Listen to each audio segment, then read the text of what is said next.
ഓ അപ്പം ഇനി വാ നമുക്ക് കഴിക്കാൻ പോവാം. അപ്പം നോമ്പായതുകൊണ്ട് തന്നെ നമുക്ക് ആ സമയത്തൊന്നും കഴിക്കാൻ പറ്റിയിട്ടുണ്ടായിരുന്നില്ല. എന്നാലും സങ്കടമില്ല, ഇനി നമുക്ക് സമയം കിടക്കുകയാണല്ലോ. നോമ്പൊക്കെ തുറന്നതിന് ശേഷം നമ്മൾ ആദ്യം തന്നെ വന്നത് ഈ ഒരു ഫുഡിൻ്റെ സെക്ഷനിലേക്കാണ്. അപ്പോൾ വെജ് കൗണ്ടറിൽ നിന്ന് ഞാൻ വീഡിയോ എടുത്ത് തുടങ്ങിയിട്ടുണ്ടായിരുന്നു, പക്ഷേ വെജിൽ നിന്ന് ഞാനൊന്നും എടുത്തിട്ടില്ല എന്നുള്ളതാണ് സത്യം. എനിക്കിതിൽ ആകെ ഏറ്റവും കൂടുതൽ ആവശ്യമുള്ള ഒരു സംഭവമാണ് ഈ ഒരു ഗോബി മഞ്ചൂരി, അതായത് കോളിഫ്ലവർ എന്ന് പറഞ്ഞിട്ടുണ്ടെങ്കിൽ എല്ലാവരും ഇവിടെ അടിപൊളിയായിട്ട് കഴിച്ചുകൊണ്ടിരിക്കുകയാണ്. പിന്നെ അതുപോലെ ഇങ്ങനത്തെ ഒരു ഫെസിലിറ്റി ഉണ്ട്, അതായത് നമുക്ക് അങ്ങോട്ട് പോകാൻ പറ്റിയിട്ടില്ല എന്നുണ്ടെങ്കിൽ അവരിതുപോലെ വണ്ടിയിലായിട്ട് നമുക്ക് ഇങ്ങനെ കൊടുന്നു തരും എന്നുള്ളതാണ് കേട്ടോ. അങ്ങനെ ഇവിടെ എന്ന് പറയുന്നത് നമ്മുടെ നോൺ വെജ് കൗണ്ടറാണ്. അടിപൊളി മന്തി, അതുപോലെ തന്നെ ബിരിയാണി, അങ്ങനെയുള്ള സംഭവങ്ങളൊക്കെ ഉണ്ട്. പിന്നെ ഇതിനെന്താ പറയല് സത്യത്തിൽ, നെയ്പ്പത്തലാണോ അതോ നെയ്പ്പത്തിരിയാണോ അതെനിക്കിപ്പോഴും അറിയില്ല. പിന്നെ ഒരു ചെറിയ പൊറാട്ടയൊക്കെ ഉണ്ടല്ലോ, കോയിൻ പൊറാട്ട, ആ സംഭവമൊക്കെ ഉണ്ടായിരുന്നു. എന്തായാലും ഒക്കെ കഴിക്കണം എന്നുള്ള ആശങ്കയിലാണ് പോയതെങ്കിലും അങ്ങനെ കഴിക്കാൻ കഴിഞ്ഞില്ല. പിന്നെ ഈ ഭാഗത്തു നിന്നാണ് ഉപ്പിലിട്ടത്, അച്ചാറിലിട്ടത്, അങ്ങനെ ഇങ്ങനെ മാങ്ങ തേങ്ങ പോലുള്ള എല്ലാ സംഭവങ്ങളും ഉണ്ടായിരുന്നു.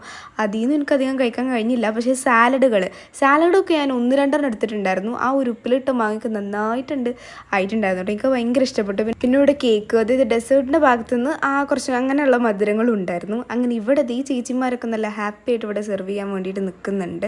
അപ്പോൾ ഇതൊക്കെ കഴിഞ്ഞ് വീഡിയോ ഒക്കെ എടുത്ത് കഴിഞ്ഞിട്ട് വേണം എനിക്ക് പോയി കഴിക്കാൻ. അതുപോലെ ഫുള്ളും കഴിക്കണം എന്നല്ല, എന്നാലും എല്ലാം ഒന്ന് ടേസ്റ്റ് ചെയ്യണം എന്നുള്ളൊരു ആഗ്രഹമൊക്കെ ഉണ്ടായിരുന്നു. ആ ആഗ്രഹം ഞാൻ അതേപോലെ തന്നെ അവിടെ വെച്ചു. അതുപോലെ തന്നെ ഇവരിവിടെ നല്ല അടിപൊളിയായിട്ടാണ് കേട്ടോ സെർവ് ചെയ്യുന്നത്. സെർവിൻ്റെ കാര്യങ്ങളൊന്നും പറയണ്ട. അതുപോലെ ഇവിടെ കുറേ ആളുകൾ നല്ല അടിപൊളിയായിട്ട് കഴിച്ചുകൊണ്ടിരിക്കുന്നുണ്ട് ഭക്ഷണങ്ങളെല്ലാം. ഇടയിൽ കൂടെ ഇങ്ങനത്തെ കുറച്ച് റിലാക്സ്മെൻറ്റ് തരാൻ വേണ്ടി പാട്ടുകളും പാടുന്നുണ്ടായിരുന്നു. അങ്ങനെ നോമ്പ് ഇങ്ങനെ തുറന്നേന്നുള്ളതല്ലേ, നോമ്പ് തുറക്കാൻ വേണ്ടിയിട്ട് നമുക്കിവിടെ അവിടെ തന്നെ നല്ല അടിപൊളി ഫെസിലിറ്റീസൊക്കെ ഉണ്ടാക്കിയതുകൊണ്ട് തന്നെ നമ്മൾ അടിപൊളിയായിട്ടാണ് അവിടെ നിന്ന് നോമ്പ് തുറന്നിട്ടുണ്ടായിരുന്നത്.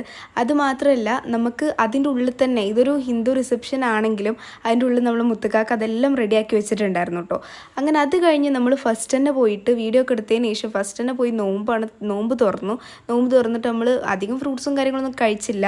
എന്നാലും നമുക്കധികം ഭക്ഷണം കഴിക്കാനും കഴിഞ്ഞില്ല എന്ന് പറഞ്ഞില്ലേ, രണ്ടിൻ്റെ ഇടയിൽപ്പെട്ടൊരു അവസ്ഥയായി പോയിട്ടുണ്ടായിരുന്നു. ഞാൻ എടുത്തത് മന്തി, അതുപോലെ തന്നെ കുറച്ച് ചിക്കൻ ഫ്രൈയും പിന്നെ നെയ്പ്പത്തൽ ഞാൻ എപ്പോഴും എടുക്കാറുണ്ട്. എനിക്ക് എന്താ അറിയില്ല, ഭയങ്കര ഇഷ്ടമാണ് ആ സംഭവം. പിന്നെ ദോശയൊക്കെ എടുത്തിട്ടുണ്ടായിരുന്നു. ദോശ നല്ല ടേസ്റ്റ് ഉണ്ടായിരുന്നു കേട്ടോ. ഞാൻ 2ാമത്തെ പ്രാവശ്യമാണ് എടുത്തിട്ടുണ്ടായിരുന്നത്.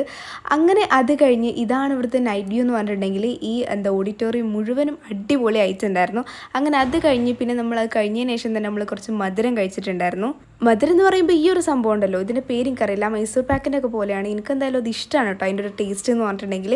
അങ്ങനെ അതൊക്കെ കഴിഞ്ഞ് നമ്മൾ അവിടുന്ന് പോരുകയാണ് പിന്നെ ചെയ്തിട്ടുണ്ടായിരുന്നത്. അപ്പോഴും ഇവിടെ ആളുകൾ ഭക്ഷണമൊക്കെ കഴിച്ചുകൊണ്ടിരിക്കുന്നു. അങ്ങനെ ഈ പരിപാടിയും കാര്യങ്ങളൊക്കെ കഴിഞ്ഞു. അങ്ങനെ അതും കഴിഞ്ഞു, സന്തോഷമായി. അപ്പം ഇത്രയുള്ളൂ.